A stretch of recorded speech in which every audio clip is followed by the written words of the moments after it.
Welcome to LiveDaf, your online Daf Yomi Shir. Shalom Aleichem. Welcome back to today's Daf, Hayemi Meseches NIDAH.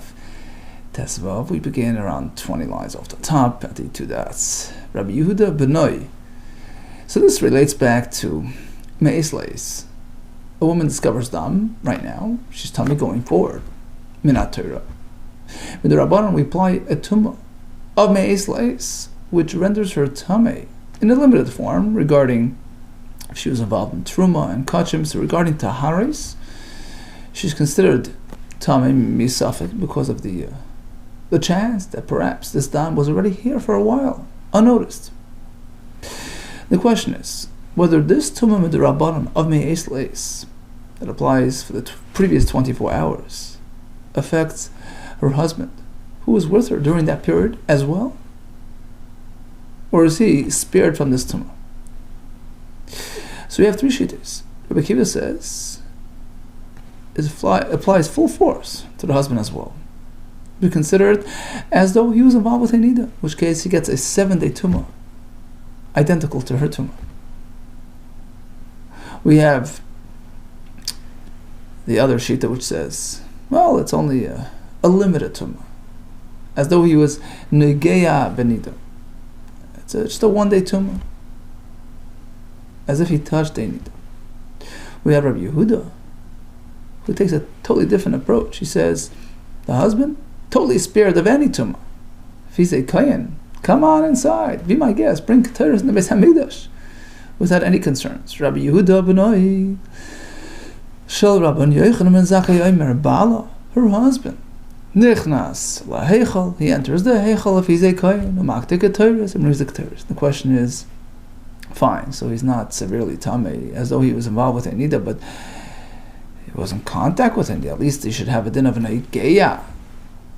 And if one touches a nida, it becomes tamei in a limited form, at least a 1-day tumah. Why is he totally free of tumah? But look, let's be concerned to have an eigeya, but me'es leis benida. Fact is, he was negeya, touched the me'es leis, the nida while she was in me'es leis. So let him have at least a limited tumah. Hudamar kashamai. He's going like shita of Shammai, who says, me'es leis? Never. Damar kol anashim dayin sha'atan. They don't subscribe to the concept of me'es leis. A woman discovers Dam. Now she's telling me going forward, up until now, presumed to be Torah, cheskas tahar. Ask the Gemara. Okay, fine. So we understand this shita. There's no me'es leis at all, not for herself, not for the husband. But if the husband was together with her during the last, little while, then aside from the nida issue, that makes him a Baal Keri, which forbids him from entering the Beis Hamikdash. But typically, they have a Baal Keri. Forget about nida. The very fact that he's a Baal Keri should be a concern. Mishlei Kamar be us, speaking that he didn't complete togetherness. There was no mission of Zerah, so it doesn't really make him a Baal Keri. That would not be an issue. Okay, so regarding the tumah of me'es leis, it certainly applies to the Isha herself, regarding Taharis that she was in contact with in the last 24 hours. Does it affect her husband? Three shittas. Rekiva says all the way. It says, he's together with a nida, it's a 7-day tumah. Chacham say, he touched a nida, it's a 1-day tumah. And we have shittas Rabbi Yehuda benoi shel Rabbi Zakkai, who follows Shammai, that there is no me'es leis at all. Not for her, not for him. Now, although Chachamim hold that the husband does not get that 7-day tumah when it comes to a regular sighting of blood and the standard me'es leis add-on, but they would agree to Rabbi Akiva, Moedim Chacham Rabbi Akiva broya kesem, in case which discovers a stain whose origin is unknown. We have to take into account, consider the strong chance that it came from her. Now it's a dry stain, we don't know when it arrived, how recently it arrived. So in this case, she's telling me going back 24 hours, just like if she would see Dam. But in this case, it would seem that there's an added severity. Even Chachamim, who spared the husband of the severe tumah in the earlier story, here he's in. Amarav l'mafreya. Yeah, the Mishnah means that in the previous 24-hour period, she's considered tummy with respect to the husband as well. It's considered as though he was together with a NIDAH. 7-day tumah applies to. Rabbi Meir, the Mishnah is going like Rabbi Meir, which we discussed back on Daf Hey Amud Aleph, who in a sense is more strict, more machmir by ksamim, by stains, because when you notice blood in front of you, we say, okay, perhaps it's a new arrival. Maybe not. Okay, so a machmir, we added 24 hours to the. But by kesem, there is a greater likelihood that we have no idea when it came. It could very well have come earlier. So in this case, we're more machmir. And the husband is affected as well. Ushmol Amar, no, he says no. That's not what the Mishnah means. Mekan al-Abab Rabbanon. Going like Shittas Rabbanon. And of course, even by a kesem, the tumah of Meis Leis applies strictly to the Isha. It doesn't affect the husband for a 7-day tumah, etc. No. So then what's the point of mentioning it? Mekan al-Abab Shita. Of course, the husband's going to spend time with her now, after she discovered this thing. Of course he's affected by it. Now, the time there's room to think, it's not so simple. Let's remember, the whole idea of a kesem is only the Rabbanon. Minat Torah, Isha has to have that sensation, sidam. A kesem, it could have really come from elsewhere. There was no hargasha, there was no feeling. So, to begin with, it's only the Rabbanon. Maybe that tumah does not apply to the husband who's with her now. There's room to think, since the idea of going back 24 hours in a case where she sees dam now, that 24-hour tumah is only the Rabbanon. At the same time, the idea of a kesem, ksamim, is also the Rabbanon. Let's make a comparison between the two. Ma Meis Leis, just like by Meis Leis, going back to the previous 24 hours, her husband is spared. Lo matamaz ba'ila. Af ksam, perhaps by ksamim as well, going forward. Lo matamaz ba'ila. Husband is not affected. Kamashman, the point is no. The question is, why not? Why by Meis Leis do we say, despite the fact that because it's the Rabbanon, it doesn't really affect the husband, but by Ksamim it will, despite the fact that it's also the Rabbanon. Any difference between the two cases? Yes, a huge difference. Perhaps we should make a matchup between the two. The answer is no. Here you have clear evidence. Hassam over there, when she discovers a flow of dam, she hadn't really noticed anything beforehand. You don't have it's a metaphor, you don't have a slaughtered ox in front of you, meaning you don't have evidence prior to the current moment of discovery. So here, adding that Meis Leis, Rashi says, it's just a siyag ba'almo. It's an added, buffer, an added zehirus, extra care, extra concern, which is only the Rabbanon, which is limited to the Isha, it doesn't affect her husband. But when she discovers a stain, you have evidence in front of you. Here you have a slaughtered ox in front of you. There's dam here, which is presumed to be from the Isha. So we discount any, far-fetched possibilities that perhaps it came from elsewhere. We attribute it to the Isha, and she's considered tummy going forward, and therefore it's a full-fledged tumah and affects the husband. It's going to be with her as well. Okay, so we have two ways to understand the Mishnah, which concluded with an interesting conclusion that although there's a dispute regarding the husband's status, that's only with respect to Meis Leis, going back 24 hours. But Kiva says he's in, Chacham say not really in, doesn't really affect the husband. By Kesem, all agree it does affect the husband. Two ways to learn. Either we're talking going back in time as well. Rashi actually seems to say that by discovery of a stain, Reb Meir holds that you start the concern begins when she donned that garment. So it's unrelated to an exact 24-hour period. Miyam shel Shasa, Rashi says, the moment she donned the garment, the stain could have surfaced. So from that moment onward, she's considered tamei. And the husband that was with her from that point on as well. That's one way to learn. Another way to learn is no, by Kesem, it's only tamei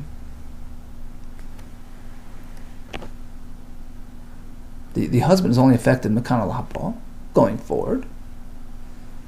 And the chiddush is that even though the whole idea of a kesem is only midrabanan, but since the evidence is stronger, it's pointing in the direction of tumah, so the husband who's with her going forward will be affected as well. And the same machlekes we have between Rish Lakish and Rabbi Yechon in terms of how to learn the Mishnah. V'chein Amr Rish Lakish l'mafrei Rabbi Meir, we're going back like Rabbi Meir, more machmir by kesem than by ordinary discovery of dam.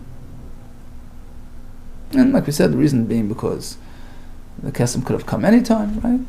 Rabbi Yechon Amar B'chan Rabban Rabbanon, going like the Rabbanon, that we're actually not going to affect the husband going back, only going forward. And the chiddush is that although the kesem to begin with is only the Rabbanon, but it's a stronger version of the Rabbanon, and it affects the husband fully as well. Continues the Mishnah. Typically, an isha has a cheskas tahara. There's no need to make bedikos, like we explained many times. Bedikos were only established for taharis. Kol anoshim becheskas tahara l'baleim. All wives are considered becheskas tahara for their husbands without bedika. Likewise, husband returns home from a trip, can assume his wife is tahara, unless notified otherwise. Haboyim naderech, those who come back from the road, neshein lahen becheskas tahara. Ask the Gemara, why this last point? Why is that necessary to mention? Why does the Mishnah have to go out of its way and relate to a fellow returning from a trip? Once the Mishnah already stated that a wife is presumed to be tahara. Answers the Gemara, that there's room to think. Maybe it's different when they're on a trip. Perhaps the tahara status of a wife is limited to when her husband is in town. Why? Why is that different? Because she's aware of his presence and she is cognizant of her status. She makes bedikos. The Rami Anavshah, she's paying attention. Ubadkan, she examines. If he's out of town, so he's out of mind, out of sight. The Rami Anavshah, perhaps she's not as cognizant regarding her status. So in this case, perhaps you cannot just assume that she's tahara unless you confirm. As such, Kamashmon comes to the Mishnah and says no. Unless you know otherwise, you assume that she's tahara. Now, how long was he gone? And will still maintain her status. Amr Shlakish, there is a maximum. Mishum Bidanasiya. Who? When can he assume so? Shaba Umatsa B'Soich Meyanasa. He came, he found her within the standard cycle time frame, which Rashi says is 30 days. So it's within 30 days of her most recent period, and he assumes that she's still tahara. But past that point, you can't make any assumptions, because chances are she began another cycle. Amar Rav Huna, comes another elaboration on the Mishnah. Lo yishana, when is he allowed to assume that she's tahara? Ela she'ein la vest, if she has no set schedule, set pattern. Aval yesh la vest, but she has a set schedule. Also l'shama, she can't be with her unless he confirms that she's tahara. Now, wouldn't you think exactly the opposite? Which way are we going? Adarabba. If anything, if anything, go the other way.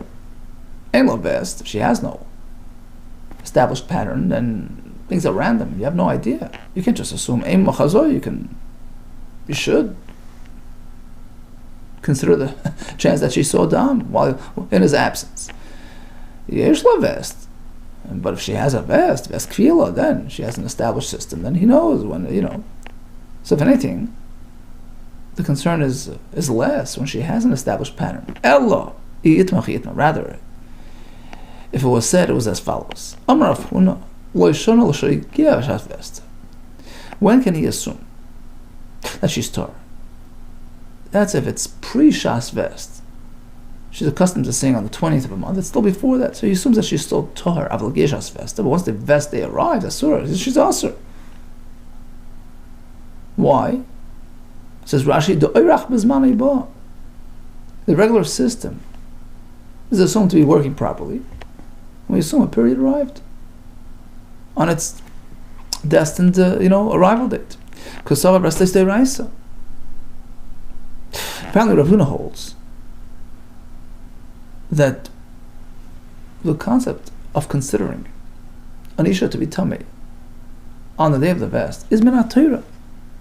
Meaning, a woman has a chiyuv to do an exam, a bdika, on the day when she expects her vest to arrive. That's not just a concern, a rabbanon, a chumrah. It's minat Torah. It's established by the Torah, Lachmash Sinai. She has a chazaka to be tummy at that point, unless she confirms with a bdika otherwise. See here as well. Unless he knows otherwise, once the day of the vest passed, she's presumed to be tummy. Rabba bar Rav Chana Amar, he disagrees. Afilu gil shas vesta, nami muteris, even if it's past the shas vest, she's still okay. Because our vest is the rabbanon. He holds that the b'dika obligation pertaining to the yom vest is only the rabbanon. Sure, it's a chiv b'dika to ensure that she's tahar, but even if she fails to make the b'dika, her status doesn't automatically change. Rav Ashi had a different version of this discussion between Rav Huna and Rabba bar Rav Chana. Rav Ashi masni hachi. Amar Rav Huna, return Talmud Bavli. Leishanu. Ela she'en lo vest liyomim. So, this will try to reconcile the initial verbiology of Rav Huna. He said, Lashon Hashem Lavest, and we had a question, isn't it exactly the opposite? We had to modify his statement. He's going to sort of go with the initial version and make it work. Lashon, when does the Mishnah consider her to be tar upon his return from his trip? Which sounds like even if she has a vest, no concern. How could that be? That's because she did not have a single causation vest. Her period was not related to days only. There was another cause involved as well. Jumping, exercise. So it was a confluence between that particular day and the activity on that day. So he doesn't have to assume that both came together, that they both joined forces and caused harm. Could very well be that she didn't go to the gym that day. So there's a strong likelihood that she's not tummy. So even if the 20th day of the month passed, says Rav Huna, you can presume that she's tahar. She doesn't have a single factor vest, dependent just on the day.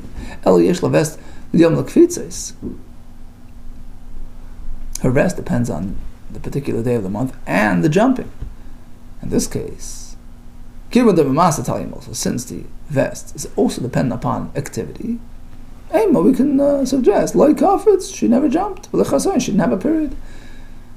So even though it's past the 20th of the month, she's considered safe and sound. But if she has a vest which is dependent on a particular day only, so it's a single factor of causation. In this case, the husband cannot be with her. Because he also has to stay rice. And once the Yom vest passes without a bedika, she's presumed to be tummy.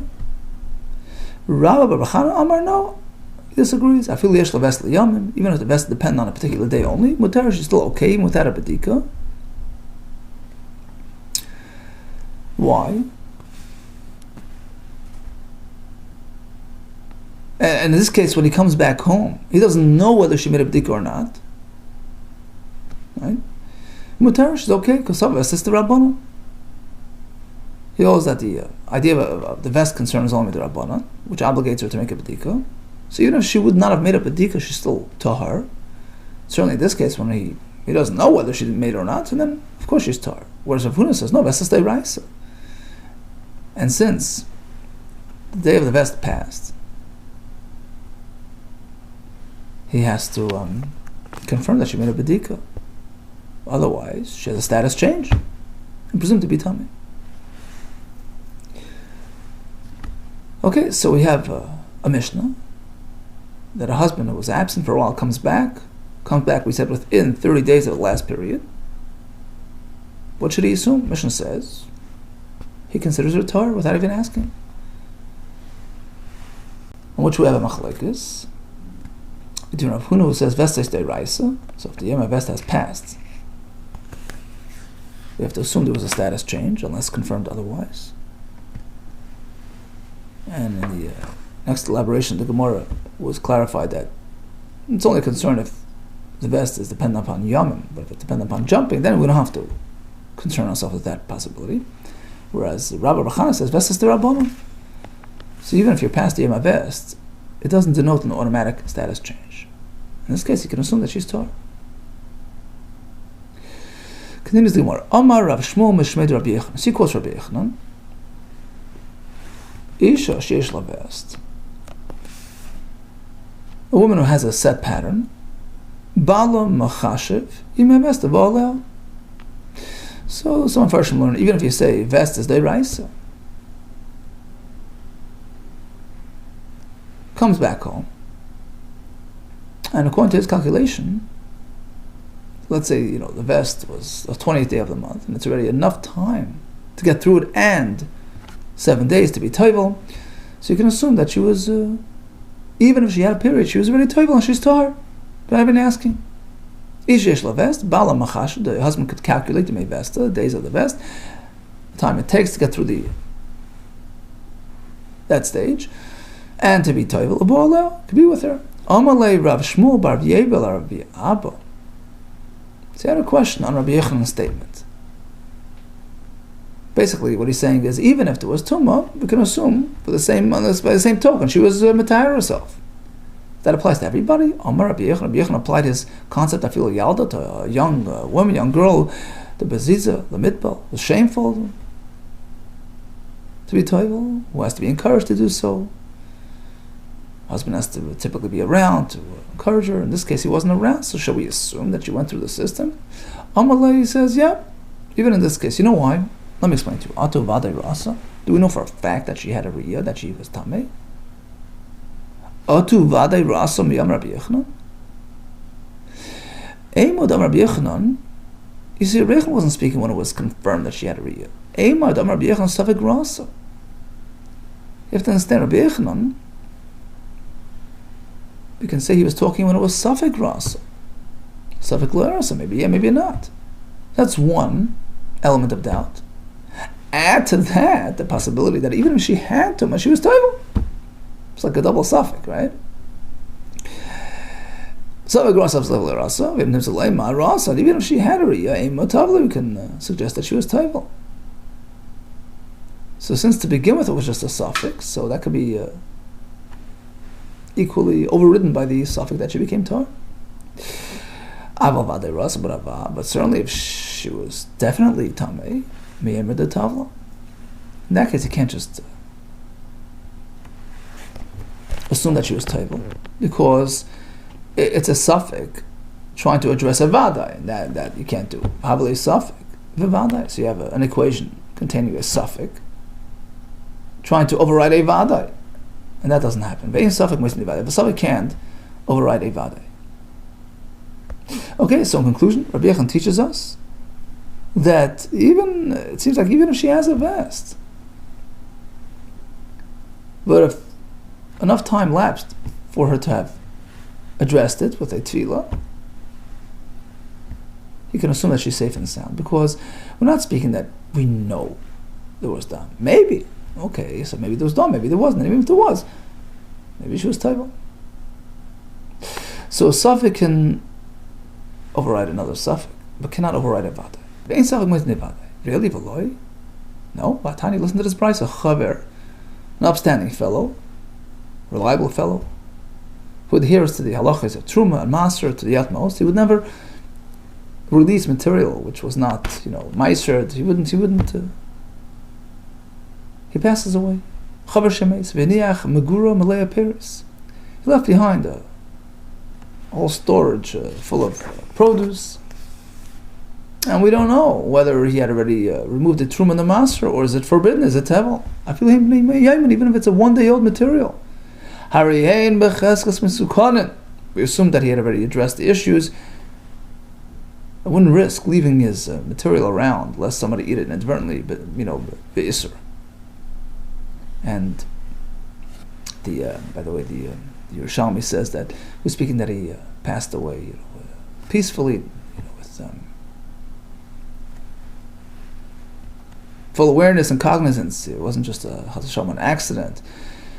In which case, why would we assume that he was expecting it? But he died naturally, died peacefully, died so v'yishavadah. So then we assume that he would not have neglected this mitzvah. I wouldn't have left his material sitting around be'isr. So the question is, v'hacha vadei tevel. Here we have a case where the material is certainly tevel, certainly asr. It's right off the field, it's tevel. Do we know that he took off maser? Maybe, maybe not. Safek mu'asr. Safek eni mu'asr. And still because he's safek, so that safek, that chance that he did the maser, comes and undoes the tevel. How's that? Answers the Gemara.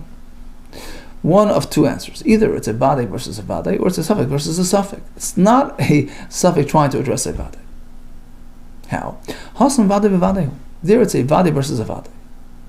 As he taught us. It's an established fact. It's a certainty that a chaver al chaver she'enoi moitzi metachas yodei dover she'enu mesukin. He wouldn't leave something which was not kosher available. He wouldn't, let go of something that's not 100%. So it's not just was speculating. Perhaps he for sure did the master in those, short moments before his death. Another possible answer, safek b'safeku. To begin, it was only a safek. You're assuming that it was a vade tevel? No, you never know. There is a way to bypass triggering tevel. Because Rabbi Yeshua, a person can bypass the system and have his tefua not be subject to tevel. He delivers it to his home, still in its husk. Halacha is that it has to be fully processed out there and delivered as finished food, meal material into the house. It has to be presented to the front door, right? To the regular door, as opposed to the attic, as opposed to the hatches or whatever. It's got to be brought in as food, delivered to the home as meal material. So if it's brought in otherwise, brought in an animal feed, format, and it never gets a proper chiyuv of truma. This way, his animal could eat, no problem, be part of a maser. By the way, why does it say animal? Really, a person also can eat a snack, because, a snack, achilas harai, is okay by a person, but not achilas kva. The rabbanon, if it's not meisered, you can't have a formal of full meal with it. But an animal, all his meals are just snacks. He doesn't have any formal meal. So that's why the Gemara mentions the animal. But the bottom line is that you can shortcut the chiyuv of tevel by doing it in this fashion. So you never know. Maybe that's what happened here as well. So you're assuming that's really tevel. Maybe it wasn't really tevel. So there's a chance, a suffix. On the other hand, you have a chance that he took care of it already. So it's a suffix versus a suffix, and it cancels out. Ask the Gemara, hold it. Vakati, really? Still? Ain't suffix must be vade. Suffix can't override a vade. Vatam of a brayso. Masber shachas shal masik echad b'riman. Story about this maidservant of this masik, this strong man, this ruffian, a Jewish ruffian, who lived in the town of Riman. Okay, what happened? She tilled an evel bar. She dropped a miscarriage into a pit. And the question was on her status. Is she a Yeledes? The Tumah of a Yeledes? Oh, it depends. It depends how developed that fetus was. Does it have a tzura of a vlad or not? So we needed an expert to come take a look. But Kayin, of all people, a Kayin, who really should not have been there because he's risking becoming tummy. He took a peek into the pit later to discern him, Zachar, Nekeva, whether it was a Zachar, Nekeva, Bamas of Nechamit Yaru. And the question now was on him. Did he hover over a dead human? And Chacham said he's tar. Why? Although we know that she dropped something in there, because we have chuldas and bardalas, all kinds of creatures and rats and all kinds of in these pits. And we'll assume that even if it was there, they took it away by the time the kohen showed up. A weasel and a bardla. Now let's take a step back and evaluate the equation. What are we dealing with? She certainly dropped a nafel in there. So that presented a source of tumah. Now, was the nafel carried away by the weasel? Maybe, maybe not. Safek geru, safek legeru. And you're going with that chance because he's safek, and that chance of tahara will come and undo the tumah. How? The answer is let temeitil nefel apart. Let's not go with the fact that she dropped. She miscarried a nafel into the bar, which is certainly a source of tumah. We don't know. Return to the next statement. It appeared like something like a fetus. So there's a chance that it wasn't really developed to the point that it's considered a human and matami. So it wasn't like we knew that it was something with status, just gender had to be determined by the kohen. The kohen had to come to determine to begin with if this thing really qualified as a matami. Asked the Gemara about leidam zachar nekeva ktani. The Raisa seems to say that the only question was gender. It means like this: kohen can take a peek. Leida, to determine all considerations. Im nefeli pila, im rochi pila. Did it have a status of a fetus? Matami. It was just an entity full of of air, not something which is matami. If it has status like a human, in that case, he came to define the gender. Leida im zachar nekeva. So your question was that it was certainly a metame, and the question was whether it was taken away. It's a suffix versus a vade. No, to begin with, there was an uncertainty as to its status. But you say, or you can go the other way. Fine, let's assume he was certainly metame. Given the chulda ubardlos mitzuyim shem, since we have those creatures that are commonly found in those areas, vade geru, they certainly dragged it away. So the question was, it's a suffix versus a vade, two answers. Either it's a suffix versus a suffix, or it's a vade versus a vade. Very similar to the approach we had in the previous story, the chaver or the tevel. The question was suffix versus vade. No, answer is either it's vade and vade, or it's suffix and suffix. So either way, the equation has been equalized, and that explains why it canceled each other out. But when it's a suffix versus a vade, no, you can't be lenient, and you can't discount the vade on account of a suffix. Okay, let's recap today's daf. Meis leis. Is it something drabanan on the isha? Does it affect the husband? Kiva says all the way. Chum say just as a maga, NIDAH, one day tumah. We have Shammai who says we never do meis leis. Now all agree by Kesem, at least going forward, the husband is affected, despite the fact that Kesem is drabanan, because it's a stronger, evidence-based type of tumah.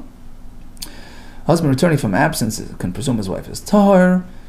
Rish Lakish provides a condition that has to be within a reasonable time, within 30 days to the last period. What if she's sheyesh lavest, and it's past the vest, and we don't know whether she was baidig herself? That's subject to machlekes, how severely we assume that vest changes status. Vest is the raisa, vest is the rabbanon. We have another chiddush Rabbi Yechanan, that the whole thing to begin with just a suffix. So we can assume that she was table. So if it's enough time to have the vest and the tefillah, we can assume that one cancels the other, because a suffix opposing another suffix, and we're all good.